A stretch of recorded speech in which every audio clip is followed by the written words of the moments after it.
하나님의 말씀 요한복음 12장 44절에 46절 말씀입니다. 요한복음 12장 44절에 46절 여러분 합독하도록 하겠습니다. 시작. 예수께서 외쳐 이르시되 나를 믿는 자는 나를 믿는 것이 아니요 나를 보내신 이를 믿는 것이며 나를 보는 자는 나를 보내신 이를 보는 것이니라. 나는 빛으로 세상에 왔나니 무릇 나를 믿는 자로 어둠에 거하지 않게 하려 함이로라. 아멘. 저번 시간의 말씀을 통해서 하나님의 영광 위에 지음받은 인간들이 하나님의 영광보다는 자신들의 영광을 더 사랑하기 때문에 사실 그런 그들이 믿는다는 그 예수님에 대한 그들의 믿음이 다 어떻다? 가짜다라는 것을 말씀을 통해 우리는 보게 됩니다. 그리고 그 믿음이 왜 가짜인지 오늘 말씀을 통해 또 보충해 주세요. 오늘 본문을 통해 참 믿음이 무엇인지 그 믿음의 이끄심이 어떤 것들인지를 드러내 주시고 계신다는 것을 이제 말씀을 통해 보여주시는 것이죠. 44절에 보니까 예수께서 외쳐 이르시되 뭐라고 하십니까? 나를 믿는 자는 나를 믿는 것이 아니요 나를 보내신 이를 믿는 것이며 나를 보는 자는 나를 보내신 이를 보는 것이니라 이렇게 말씀하신단 말이죠. 이것을 한 문장으로 요약을 딱 해버리면은 무슨 말씀일까요 이게? 나를 믿는 자는 나를 믿는 것이 아니다? 아니죠. 예수님을 믿는다는 건 예수님을 믿는 거겠죠. 근데 이게 나를 믿는 자 나를 믿는 것이 아니요 나를 보내신 이를 믿는 것이고 나를 보는 자는 나를 보내신 이를 보는 것이다. 이것을 한 문장으로 한다면 이것을 어떻게 우리는 한 문장으로 말할 수 있겠습니까? 내가 곧 하나님이다. 이해가 되시죠? 내가 곧 하나님이다. 나를 믿는다는 것은 곧 누굴 믿는다는 거예요? 하나님. 나를 본 건 누굴 봤다는 거예요? 왜? 내가 곧 하나님이니까. 이해가 되시죠, 여러분? 그 말씀을 하시는 거예요. 예수께서 누구시다? 하나님이시다. 그죠? 그런데 왜 이 말씀을 하세요? 예수가 하나님이신데 그 당시에 유대인들, 바리새인들, 대제사장들 모두가 그 예수를 하나님으로 봤습니까? 못 본다는 거죠. 자신들이 섬긴다는 거 하나님, 자신들의 말씀 지켜서 자신들이 하나님을 사랑한다고 이렇게 자신들을 갖다 스스로 증명하려 했던 그들의 모습은 그들이 섬겼다는 그 하나님은 그럼 어떤 하나님이었다는 거예요? 가짜였다는 거예요. 그들이 만들어 놓은 하나님이었다는, 참 하나님이 아니었다는 거죠. 왜? 예수가 하나님인데 그 예수를 그들은 어떻게 했어요? 배척했잖아요. 핍박했잖아요. 외면했잖아요. 그죠? 그가 예수가 하나님이신데 그렇다면 그들이 섬긴 하나님은 어떤 하나님이에요? 그들이 만든 하나님이겠죠. 나라는 신을 갖다 하나님의 자리에 올려놓고 나를 숭배했던 자들이라는 거죠. 나를 숭배하는 우상 숭배자들이었다는 거죠. 그 말씀을 지금 하시는 거예요. 주님께서. 유대인들의 실존을 드러내고 계신 것입니다. 이 말씀. 내가 곧 하나님이라는 것은 니네가 섬긴다는 그런 하나님의 그런 너 가짜다. 다 우상 숭배자들이다. 그죠? 인간은 죄로 인해 눈이 먼 자들이고 귀가 막힌 자들입니다. 그래서 아담이 죄를 짓고 에덴에서 쫓겨나서 생명나무를 뭐로 둘렀다 그랬어요? 화용검으로 둘러서 죄된 인간들이 접근하지 못하게 했다 그랬죠. 사실 그것은 하나님의 은혜이셨어요. 왜? 죄된 인간들이 그 생명나무를 먹으면 끝장나거든요. 그렇죠? 그렇기 때문에 숨기셨다 그랬죠. 그래서 하나님께서 예수를 숨기신 그 목적이 뭔지를 우리는 한 2-3주 동안 그 말씀을 우리가 살펴내면 기억이 다 나실 것으로 믿습니다. 그렇게 숨으신 하나님, 숨으신 예수를 믿는다는 자체가 다 인간들은 자신들의 유익을 위해 만든 하나님이 될 수밖에 없다는 거죠. 다 우상 숭배를 하고 있을 수밖에 없는 거예요. 감추어진 하나님을 당연히 인간들이 알 턱이 없는데도 그 하나님을 안다 하고 믿는다 하는, 그래서 착각을 하고 있는 것입니다. 인간들은. 당연히 그 하나님을 보지도 못했고 감추어진 그 하나님을 안다고 믿는다는 그 하나님은 가짜라는 거죠. 그러니 당연히 참 하나님이신 예수께서 이 땅에 오셨음에도 그 예수를 알아봐요, 못 알아봐요? 못 알아보는 거예요. 그 말씀을 못 알아먹는 것입니다. 말씀 전체가 예수신데도 말씀을 통해 예수를 봐요, 못 봐요? 못 보는 거예요. 이게 감추어진 거죠. 그러게 자신들이 만든 하나님, 자신들이 말씀을 지킨 그 행위로 기뻐하신다 믿는 그 하나님, 그죠? 그래서 그들의 그 의의로 하나님 앞에 서서 자신들의 영광과 칭찬을 챙기려 하는 그들의 모습, 그러기에 그들의 그 행위로 말미암는 의의를 예수께서 깨 부수시는 것입니다. 그 예수를 그래서 그들은 또 십자가에 죽이려 하는 것이죠. 그럼 그들에게 내가 바로 참 하나님이심을 선포해 주심으로 그들의 실존을 드러내고 계신 것이죠. 그들의 실존이 어떤 자들인지를 보게 하시는 거예요. 예수께서 참 하나님이시기에 바로 예수를 믿는 믿음만이 참 믿음이고 그것이 바로 전능하신 하나님을 믿는 것이 됨을 설명하시죠. 그리고 45절에서 뭐라고 그러세요? 나를 보는 자는 나를 보내신 이곳 하나님을 보는 것이다. 여기서 본다는 헬라어 테오론 에메 이렇게 돼 있단 말이죠. 이 테오론이라는 이 단어는 테오레오라는 동사의 현재 능동태 분사인데 이 단어의 뜻이 단순히 어떤 사물을 보는 게 아니에요. 여기서 본다 하니까 예수를 보면 하나님 본다. 그들도 예수를 봤어요, 안 봤어요? 봤죠. 거기 있는 모든 사람들이 예수를 봤어요, 안 봤어요? 바리새인도 대제사장도 그죠? 근데 그들이 하나님을 봅니까? 못 보죠. 예수는 봤어요. 그러니까 여기서 본다는 것은 눈으로 육적으로 보는 그런 봄이 아니고 이 단어의 의미 안에는 이해하다, 깨닫다, 알다라는 뜻이 있어요. 그것을 전제로 하는 봄입니다. 어떤 것을 봄으로써 깨닫는 거예요. 아, 예수가 누구심을? 하나님이심을. 예수가 누구심을? 바로 전능하신 하나님 되신 우리를 구원하실 그 구원자 되심을. 그죠? 그것을 말씀을 통해 이해하게 하시고 알아가게 하시는 것이 참 하나님을 알게 되는 것이라는 거예요.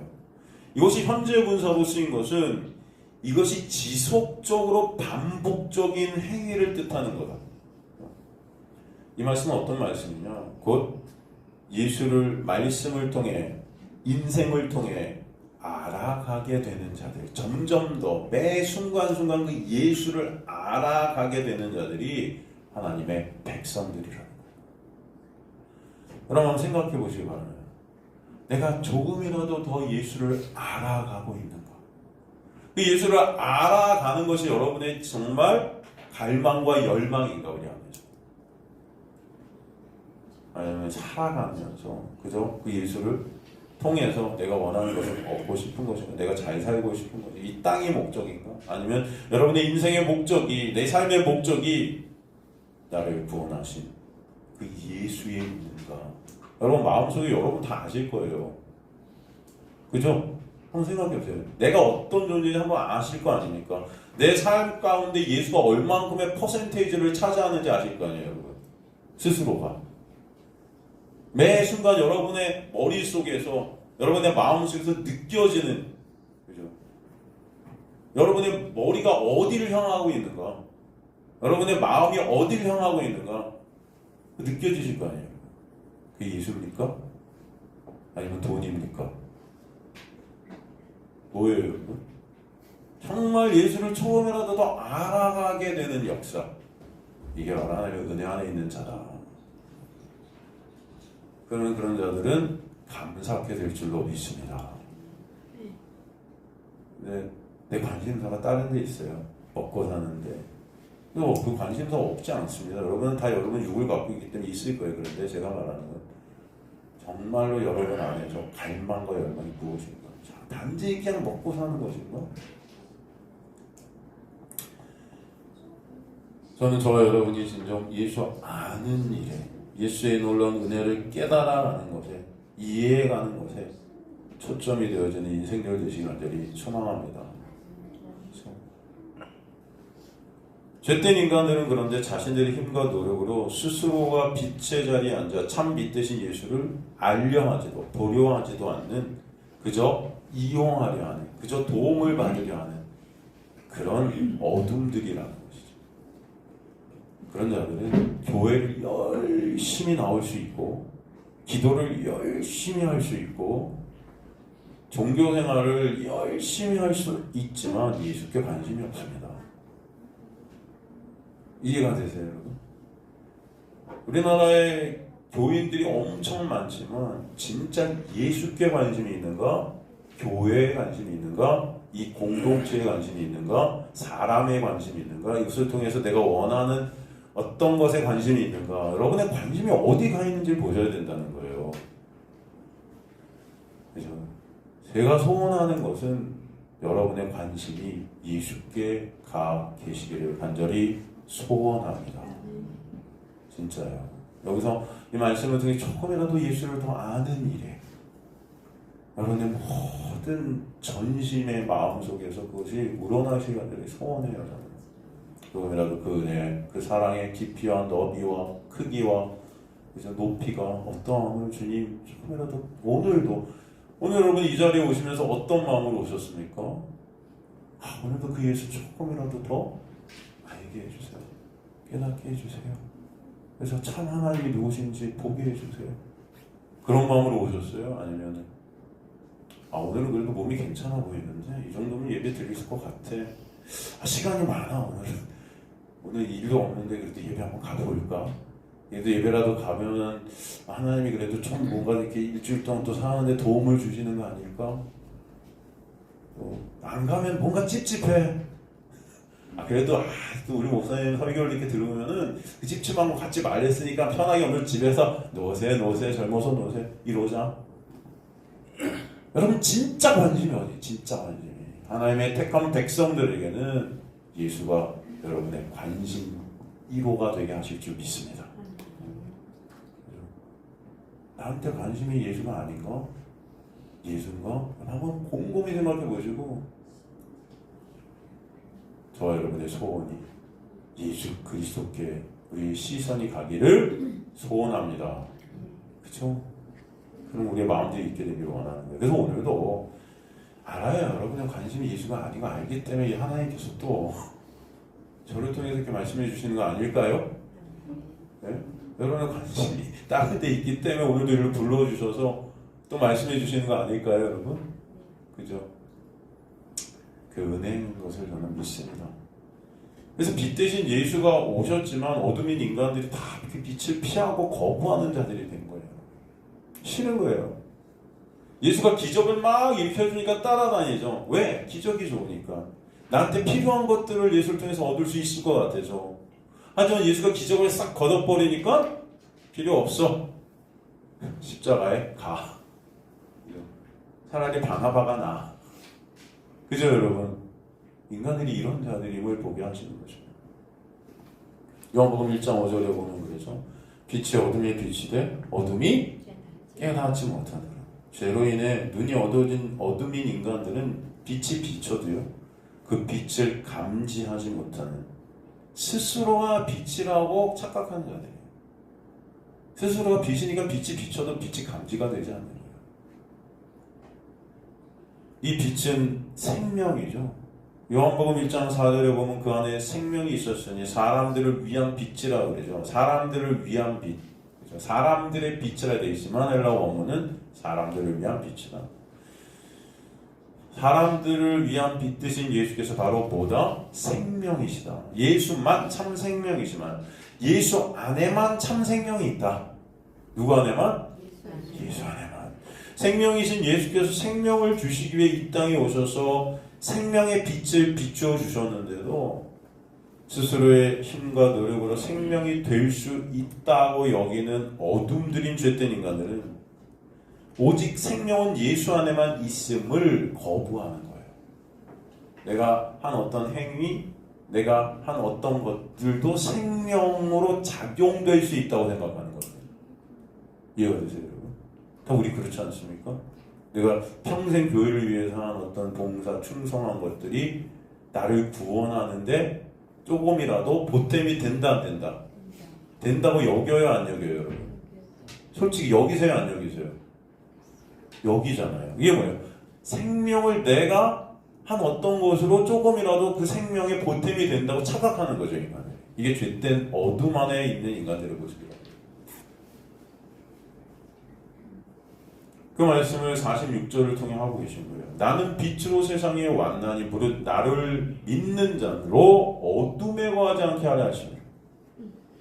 나는 빛으로 세상에 왔나니 에고포스, 에이스톤, 코스몬, 에렐리다 이렇게 되어 있는데 이 문장에서 우리가 정말 알아야 될 것은 왔다라는 동사가 사실 주어가 1인칭임을 증명하고 있음에도 불구하고 에이미의 에고라는 나는 스스로 있는 그 하나님이야 라는 말씀을 갖다 앞에 딱 써서 굉장히 강조하고 계시다는 거예요. 이 문장에서. 내가 곧 빛이야. 그러니까 이 문장을 원문에 맞게 직역을 하면은 나는 곧 빛이야. 그죠? 그 빛이라는 그 나는 곧 생명이고, 그죠? 바로 그 내가 그 생명 되신 하나님이야. 그 빛인 생명인 나 예수가 세상에 온 것이야 이렇게 말씀하시는 거죠.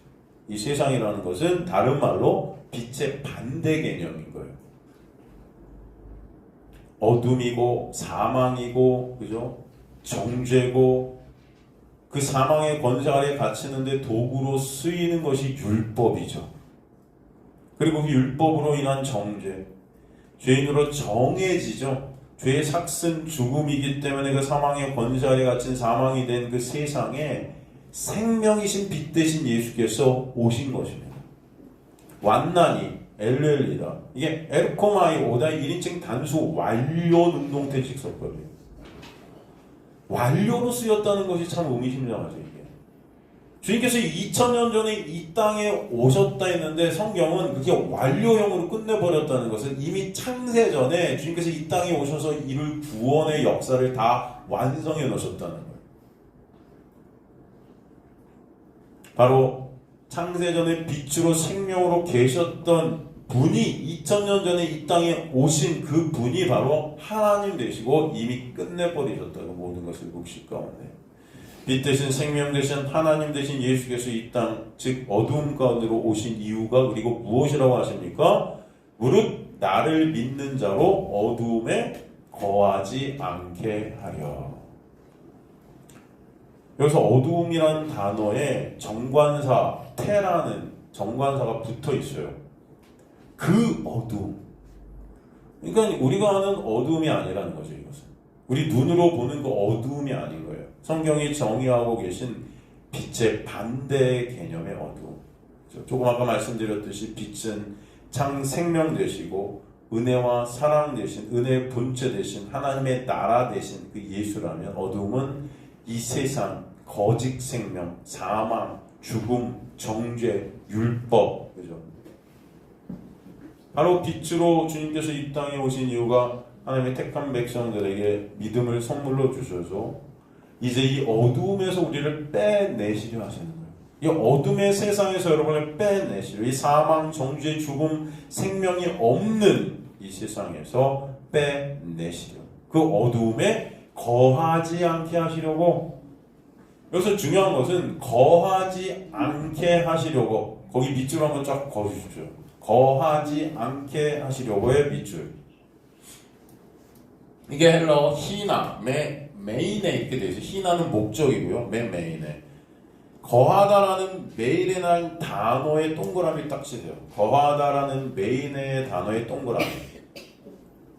이 메인이라는 이 헬라어는 어떤 뜻이냐? 머무르다, 거하다, 영역을 나타내는 거예요. 어떤 영역 안에 있는 거예요. 그런데 여기서 특이한 점이 있습니다. 이 단어가 3인칭 복수제일 부정가고 능동태 가정법으로 쓰였어요. 뭐 이런 것은 모르셔도 되고요. 이 의미가 중요해요. 이 의미가 어떤 의미냐면은 계속해서 그 영역에 머무르는 것이 아니에요. 여기서 머무르지 않게 하시려고의 머무르다, 거하다라는 것은 일회성입니다.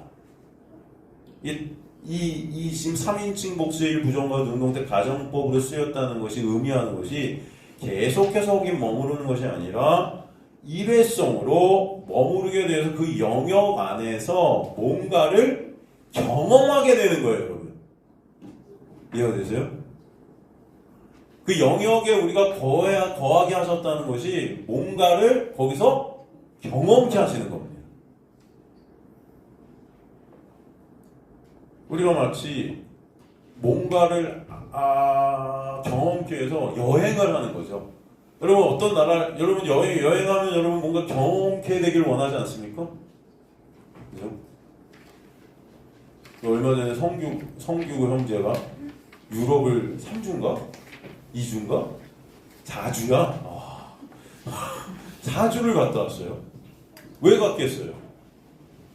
네? 우리 성규 형제는 4주 동안 거길 왜 갔습니까? 돈 까먹으러? 돈이 남아 돌아서? 뭔가를 경험하고 싶어서. 그렇지 않을까요? 그죠? 거기가 있는 어떤 문화, 거기가 있는 어떤 건축 양식, 그죠? 성규 형제가 전공하는 게 그런 분야니까 또 그런 것들을 보면서 깨닫고 경험하고, 그죠? 그런 거 아니에요, 여러분? 근데 제가 그래서 성규 형제한테 물어봤어요. 그래서 거기 가니까 거기 있고 싶어? 아니면 여기 다시 오고 싶었어? 그랬더니 다시 오고 싶었대요. 한국이 최고래요. 옛날 저희 때는 거기 가고 살고 싶어 막 사람들이 한국이 더 좋나 봐요. 근데 거기 한 달 정도 있으니까 막 오고 싶었어요, 성규야? 오고 싶었대요. 근데 경험한 것으로 족한 거죠, 사실. 이해가 되십니까? 지금 이 단어를 제가 설명해 드리려고 이런 것들을 끌어들이는 거예요, 여러분. 잘 알게 하려고요. 여기서 중요한 것이 있어요, 여러분. 그러니까 다시 말씀으로 돌아가면 내가 빛으로 세상에 왔니 물은 나를 믿는 자로 어둠에 거하지 않게 해서 거하게라는 이 단어가 어떤 단어다? 일회성의 단어다. 그러니까 하나님은 우리를 이 세상에 넘기셨어요. 거하도록. 그런데 이 거함이라는 것이 영원히 여기서 살도록 넘기신 게 아니라는 거예요, 여러분. 여행하라는 것입니다. 쉬운 말로. 여러분은 그러니까 이 세상이라는 인생이, 이 세상을 살아간다는 인생이 여러분에게는 여행과 같다는 거예요. 그죠?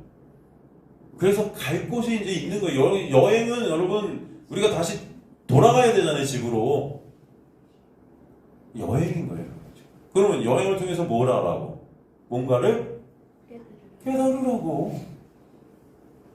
여행하면서 뭔가 이룹니까? 성규야, 여행하면서 거기 가고 뭔가를 이뤄, 네 꿈을 이뤘어? 그런 게 아니지.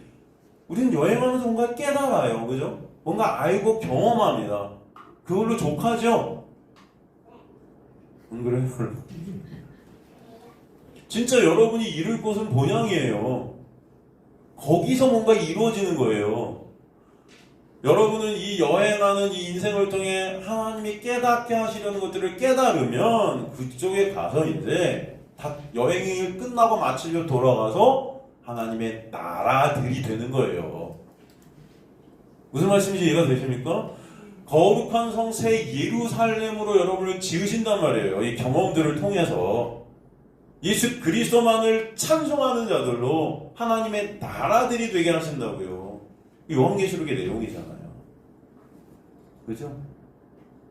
그래서 그러면 우리가 이 여행, 여러분이 지금 인생이라는 여행을 하고 계신데 여기 거하지 않게 하시려고 예수 그리스도를 보내셨다는 것, 바로 예수 그리스도의 십자가에 놀라운 은혜를 통해서 이 여행을 통해서 그 은혜가 뭔지를 깨닫고 아는 자들이 되면 되는 거예요, 여러분.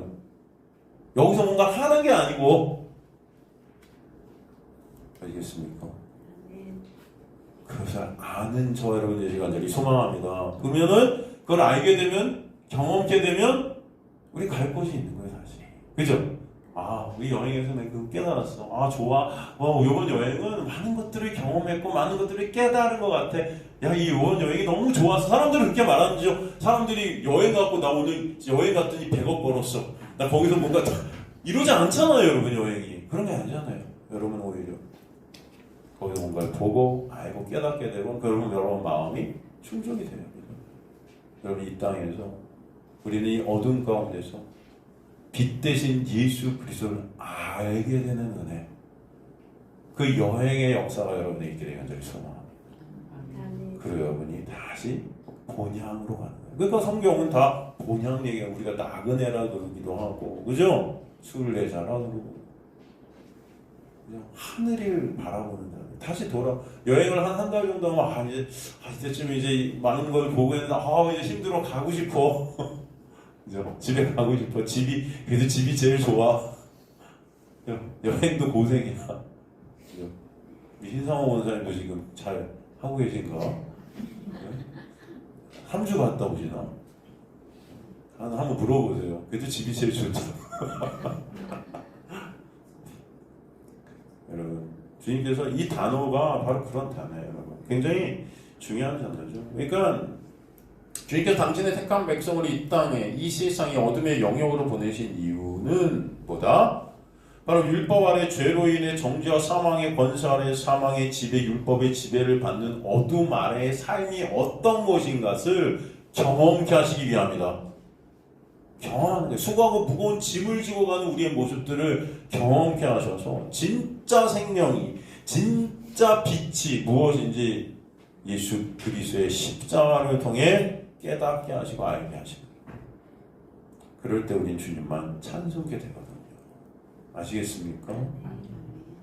근데 그 예수를 그래서 알게 되고 경험하게 되고 체육하게 되는 게 우리의 하나님께서 이 땅에 보내신 목적인데, 교회들이 그게 목적이 안 된 게 참 아쉬운 거죠. 교회들의 목적은 뭐예요? 이 세상에서 뭔가를 이루고자 하는 거잖아. 열심히 열심히 먹기, 열심히 하고 여러분이 원하는 것들 이 땅에서 이루고, 진짜 예수를 아는 것인가? 그렇다면 여러분, 말씀이 중심으로 여러분의 삶 가운데 말씀을 통해 예수 그리스도를 계속 보여주시는 성령의 역사가 교회 가운데 있게 될 것을 저는 믿습니다. 다른 게 목적이 되면, 지금 교회가 뭐가 목적이 돼요? 사람들 끌어모으는 어떻게든 사람. 로마서에서 이 내용을 계속 보여주고 있는 것이죠. 로마 3장 19절에서 28절, 정말 여러분은 이 말씀이 거의 이제 외워질 거예요. 우리가 알거니와 물은 율법이 말하는, 율법 아래 있는 자들에게 말하는 것이니 이는 모든 입을 막고 온 세상을 하나님의 심판 아래 있게 하려 하는 것이다.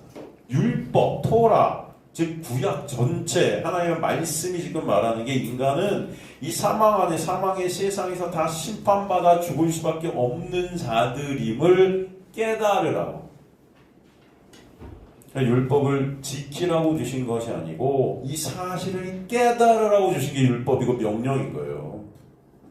근데 사람들은 이 사실을 깨닫기보다는 하나님의 말씀을 어떻게든 지키려 하죠. 이 자체가 뭐예요? 말씀의 목적도 모르는 것입니다.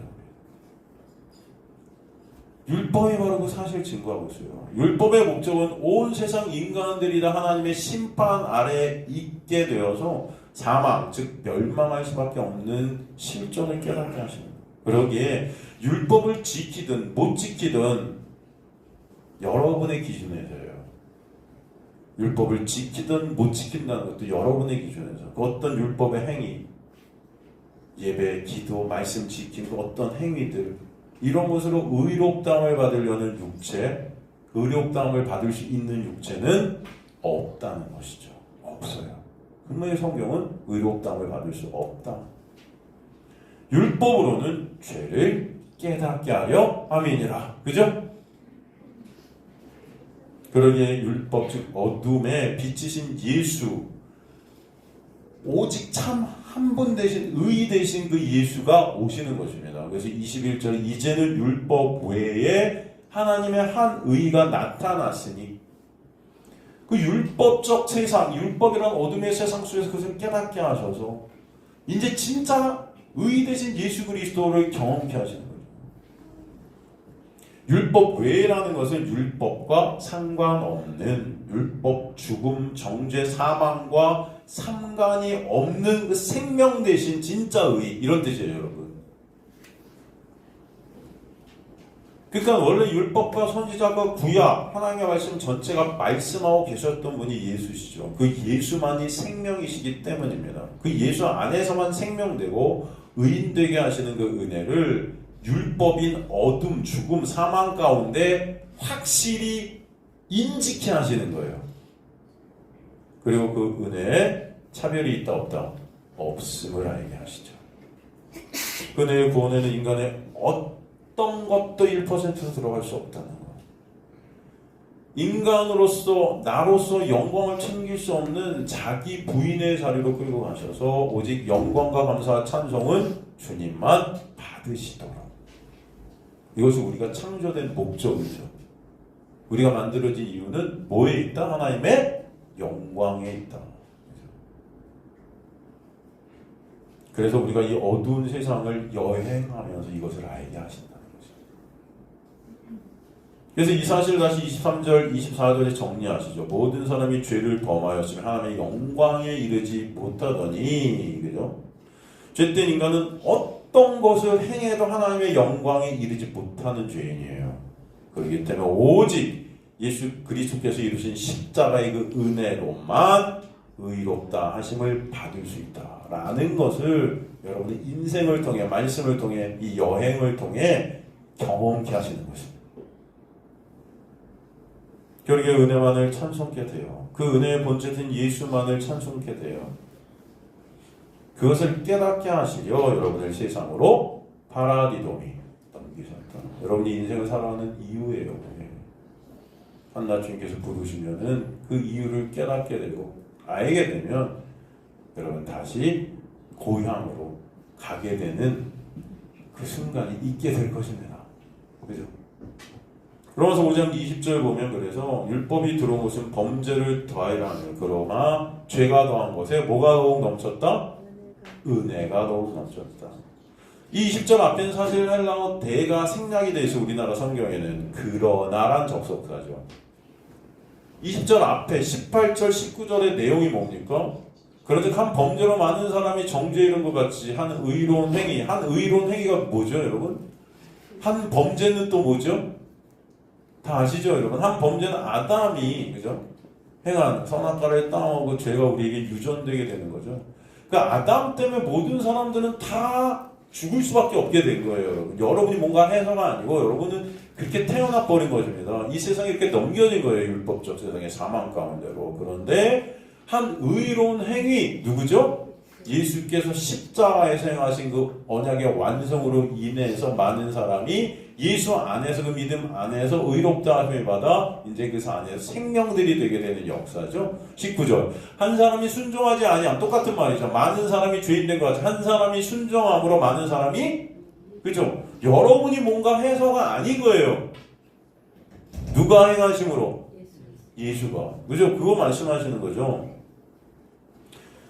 그러나 우리가 의롭다함을 받게 된 것, 즉 의인이 된 것은 순전히 예수께서 행하신 십자가의 은혜로 말미암음이라서 우리의 어떤 행위나 노력이나 그 의롭다함을 얻을 것에 보태질 수가 우리가 없는 거죠. 그러나 율법이 들어온 것은, 그죠? 율법의 행위 어떤 것으로도 우리가 의롭다함을 받을 수 없는데도 불구하고 그러나 율법이 들어온 것은, 이해가 되세요 여러분? 지키라고 주는 게 아니라는 거예요. 왜? 어차피 인간은 어떤 것으로도 의롭다함을 받을 수 있어요, 없어요? 없는데, 그러나 그럼에도 불구하고 율법이 온 것은 그 이유가 뭐다? 여기서 들어온 것은 파레이세코마이란 헬라, 이건 개입시켜줬어요. 하나님께서 이것을 개입시켜 버리셨어요. 왜? 율법이라는 것을 통해 죄가 드러나게 하시고 그 죄로 말미암아 하나님의 은혜가 아니면 가망 없는 인간의 실존을 경험케 하시고 깨닫게 하시고 체육케 하시려. 하나님의 은혜만을 바라보게 하시려. 그죠? 결론적으로 다시 간략하게 말하면 율법을 우리에게 주신 이유가 지키라고 주신 것이 아니고 간단한 말로 하나님의 은혜를 알라고. 그래서 은혜를 알게 되는 도구로 주신 것이 하나님의 명령이고 율법이고 나아가 구약 전체이고 신구약 전체 말씀이고 그 말씀 전체가 바로 예수인 거예요. 그죠? 본문에서 범죄를 더하게 하려, 범죄를 더하다, 이거는 우선 범죄가 막 내가 어떤 걸 해서 더해지는 게 아니고 죄가 율법으로 인해 뭔가 죄가 늘어난다는 이런 말씀이 아니라 율법으로 인해 죄가 더 깨달아지는 거예요. 율법을 모를 때는 내가 죄인지 몰랐는데 율법, 하나님의 말씀의 빛이 우리 안에 비치니까 내가 죄인임이 점점 더 더해지는 것입니다. 이해가 되시죠, 여러분? 말씀의 빛 가운데 내 자체가 마귀 새끼임이, 뭘 해도 죄만 생산하는 내 자체가 죄덩어리임이 깨달아져요. 제가 항상 말씀드리지만 날씨가 흐린 날에는 집안에 먼지들이 떠다니는 게 잘 보여요, 안 보여요? 근데 먼지가 있는 거잖아요. 근데 해가 쨍쨍하게 빛을 집 안에 쫙 비칠 때 여러분 막 먼지들이 떠다니는 거 보여요, 안 보여요? 보이죠? 그 빛이 누구세요? 예수라는 빛이 우리 안에 오시면 뭘 해도 죄덩어리를 깨달아지죠. 죄는 똑같아요. 그죠? 죄는 똑같이 있었어요. 날씨가 흐리고 날씨가 밝고에 따라서 죄가 보이고 안 보일 뿐이에요.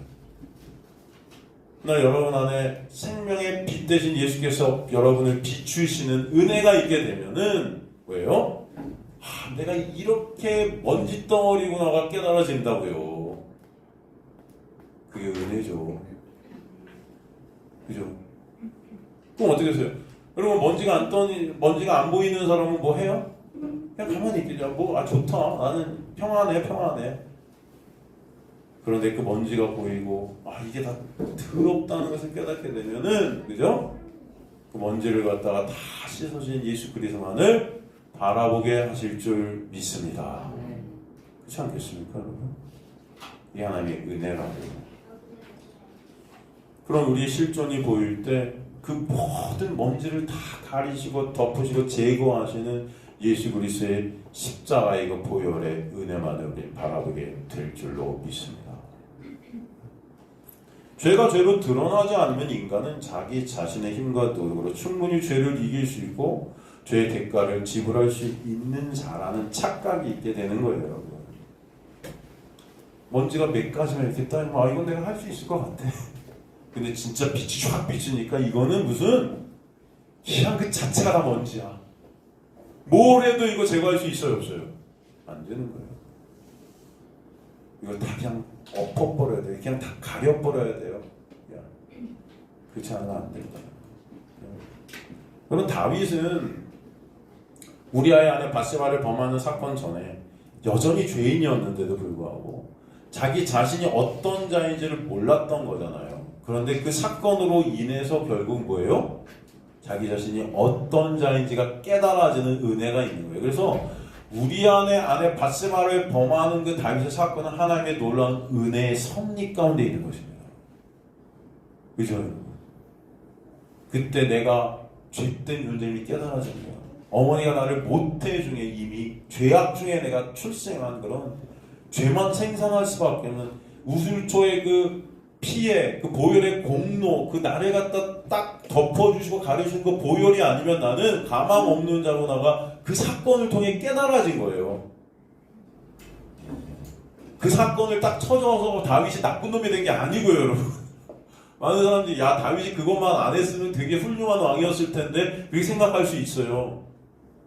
또 설교자들이 그렇게 설교를 해요. 그러니까 그런 죄를 범하지 않도록 다윗과 같이 그런 죄를 범해서 원숭이도 나무에서 떨어질 수 있으니까 조심해자. 그러니까 그렇게 왕이 되니까 기도 안 하고 예배 안 드리고 옥상에 올라가고 이렇게 머뭇거리고 있는데 그러면 안 된다. 그렇게 말하는 그게 아니죠. 그런 건. 그죠? 제가 항상 말씀드리지만 하나님의 놀라운 은혜예요. 다윗은 그 사건이 없었어도 똑같습니다. 그 본질은. 근데 그 사건을 통해서 자기 자신의 본질을 알게 됐기 때문에 그 사람의 은혜의 역사죠, 여러분. 슬픈 역사가 아니고요. 다윗 안 됐다. 이것만 안 했으면 다윗은 위대한 왕인데. 이거 범해갖고, 이 위대한 왕이 국민들의 지탄을 받는 왕이 됐겠네. 이런 게 아니에요, 여러분. 중요한 것은 뭐예요? 예수 그리스도의 그 은혜를 우리가 바라보게 되는 거. 이게 여러분의 인생 가운데 중요하다는 것을 보여주시는 거예요. 갈라디아 3장 23절 24절도 율법과 은혜에 대해 설명해 주시는데, 믿음이 오기 전에 우리는 율법 아래 매인받아 계시되 믿음의 때까지 갇혔다 이거죠. 믿음이 오기 전에. 여기서 믿음은 뭡니까? 네? 믿음이 뭐예요? 믿음이 오기 전에. 믿음은 바로 예수예요. 그래서 예수의 놀라운 은혜예요. 그 은혜의 때까지 율법 아래 갇혀서 우린 죽을 수밖에 없던 자들이라고. 그런데 은혜가 율법을 통해 예수께 우리를 인도해 주셨다는 거죠. 그리고 믿음의 본체, 은혜의 본체인 예수로 말미암아 구원의 역사가 있음을 알게 해주시는 거예요. 그래서 25절에 믿음이 온 후로는 우리가 초등교사, 이 초등교사가 뭐예요? 율법이죠. 율법. 아래 있지 아니한 그런 자유한 자들이 되었다. 그럼 초등교사들, 초등학교 입학하면 초등교사들 어떻게 합니까, 여러분? 자유롭게 놔둬야 애들? 우리 초등교사, 우리 선생님, 간선생님 계세요. 평생 초등고 가면 애들, 야, 니는 마음대로 해? 놔둬요? 아니면 처음부터까지 잔소리입니까? 이거 해, 저거 해. 하루 종일 잔소리예요. 왜? 걔들은 그게 없으면 안 돼. 그죠? 그게 율법이라는 거예요. 율법의 역할. 그걸 통해서 그들의 실존이 드러나는 거죠.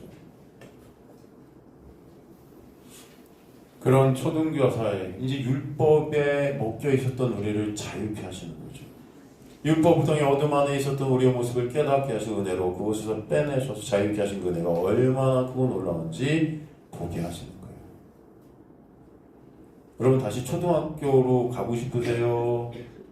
아니면 지금이 좋으세요? 다시 초등학교로 가고 싶으세요? 가고 처음부터 끝까지 계속 선생님의 지도 아래 앉아있고 싶으세요?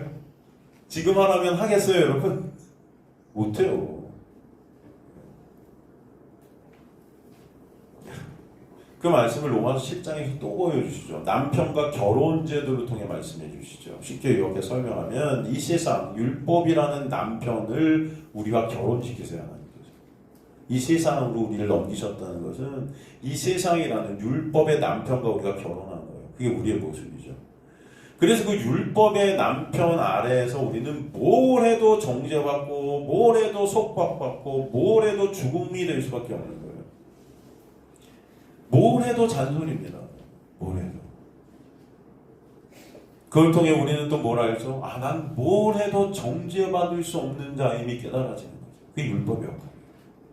뭘 해도 난 정죄. 근데 어느 날 은혜라는 남자가 찾아와서 율법이라는 남편을 십자가로 가서 죽여버리더라고요. 그리고 그 은혜라는 남편이 새 남편이 되어준 거예요. 그런데 이 새 남편은 은혜의 남편이라 뭘 해도 괜찮아 하는 거예요. 뭘 해도. 뭘 해도 죽음의 자리, 정죄였던 죄된 자리에서 이제는 뭘 해도 용서가 되고 생명이 되는 정죄가 사라진 상태가 되게 하시는 거죠. 예전에 율법의 남편과 살 때는 뭘 해도 너 죽을래였는데, 그죠? 너는 그런 죽을 존재임이 계속 깨달아졌는데 난 뭘 해도 죽을 수밖에 없구나라는 그런 탄식이 있었는데, 이제는 뭘 해도 생명이 되고 뭘 해도 괜찮다고, 뭘 해도 용서받게 된 정죄가 사라진 세계.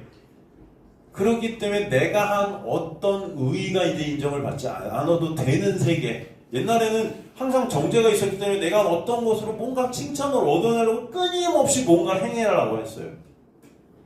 그걸 통해 정죄도 안 받아보려고. 근데 지금은 거기서 자유로워하시는 거예요. 어떤 인간의 의의도 이제 필요가 없는. 그죠, 여러분?